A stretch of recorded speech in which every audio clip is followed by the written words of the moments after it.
The best is yet to come, and babe, won't that be fine? The best is yet to come. It's the 9 at 9. Lord, I really can't even tell the difference between Johnny Vincent and Frank Sinatra now. You cannot. He's the best. All right, Mike Jansen, you're dialing in for the 9 at 9. You want to start?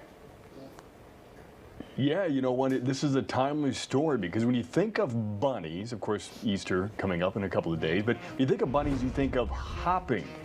But there is a genetic mutation in a certain breed of rabbits in France that prefers handstands to bunny hops. This breed has a French name that's pretty hard to pronounce, so we're going to skip that, but they throw their back ends up over their heads, balance on their front paws, and scurry forward. Researchers just found out why. There is a specific genetic mutation that causes a malfunction in the nerve cells and how the bunny brain communicates with the muscles. When they walk slowly, they look like other rabbits. But once they start to go faster, their hind legs don't cooperate. So this breed has developed this unusual way of walking over about 100 years. So I guess it's pretty talented. They're just showing off. Isn't that typical of the French? The genetic mutation. Yeah, okay. Maybe you just want more people looking at you. All right, number 8. Some men read Playboy for the articles. In this case, it's true. Turns out the Library of Congress prints a Braille edition of Playboy, so blind people can read it. In its early days, the magazine often published the likes of Arthur Miller and Truman Capote. The articles really were interesting. People who were blind did have, well, you want to read the magazine. It's a good magazine. But in the 80s, a congressman took exception because the government was spending $100,000 a year to print 1,000 12-month subscriptions of the magazine.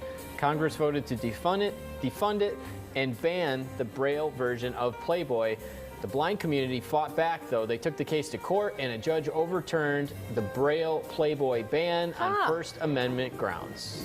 There you go. Learned something today. All right, number 7, Revolve Clothing Company has an entire section devoted to vaccine-ready tops. Basically, just a bunch of off-the-shoulder shirts from top designers. It says vaccine ready. Yeah, the shirts range in price from $60 to $200, or you can just run to Target, find one for under $20. You just roll up your sleeves. But for the fashion forward, this is definitely an option. I think our buddy Pat McCann did a whole bit on this about the open shoulder top. Oh yeah, that's right. Because every woman wants to show this part of their arm, because the man just loves this part of their arm. That gets me. It's very titillating. The old shoulder. That was big. There was a couple years there when that's off the shoulder completely. That's not open. That's off the shoulder. You're right. Which is a hole. You can go either arm, whichever you want. This one. Do both shots. Pfizer, Moderna. Number 6. Let's take a look back at this vintage commercial for wiffle ball. Hey kids, here's Whitey Ford, ace pitcher for the world champion Yankees. Here on his day off, he shows you the secret of Major League pitching with the original wiffle ball. It's the ball with the holes on one side. You throw it just like a baseball. It curves, and it's so safe. You can bat or throw it anywhere, indoors or out. Here, Whitey shows you how to throw curves immediately, just like a major leaguer, with the fabulous original wiffle ball.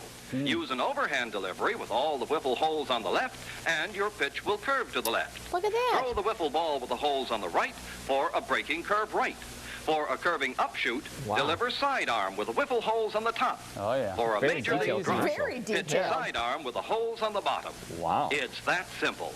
Watch Jimmy curve the ball. Johnny's learned too.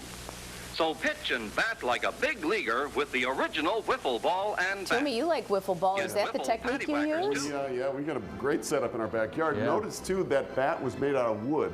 When they first started playing, there were skinny wooden bats. Wow. Wiffle ball. Yeah. And I love names aside from Jimmy or Johnny in commercials from the 50s. Yeah, no. I think there's a couple Billies in there, too. Billy. Yeah. All right, Jansen, you're up.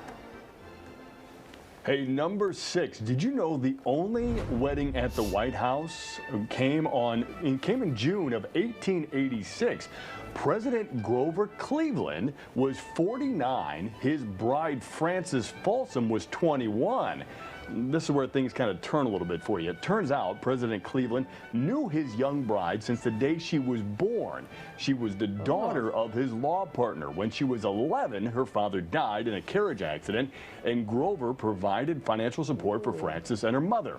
Around this time, the young girl referred to the future president as Uncle Cleve. Oh, boy. When she went off to college, he began courting her, writing her letters and sending her flowers. He even had a special rail laid down so he could take the train to visit her at school. They were married in the Blue Room of the White House and went on to have 5 children. The marriage lasted until Grover's death at the age of 71. That kind of thing today, I think, would be frowned upon. Interesting. All right, number 4. This will make you happy on a Friday. Watch how these nails get sorted. All right. Shaking it up.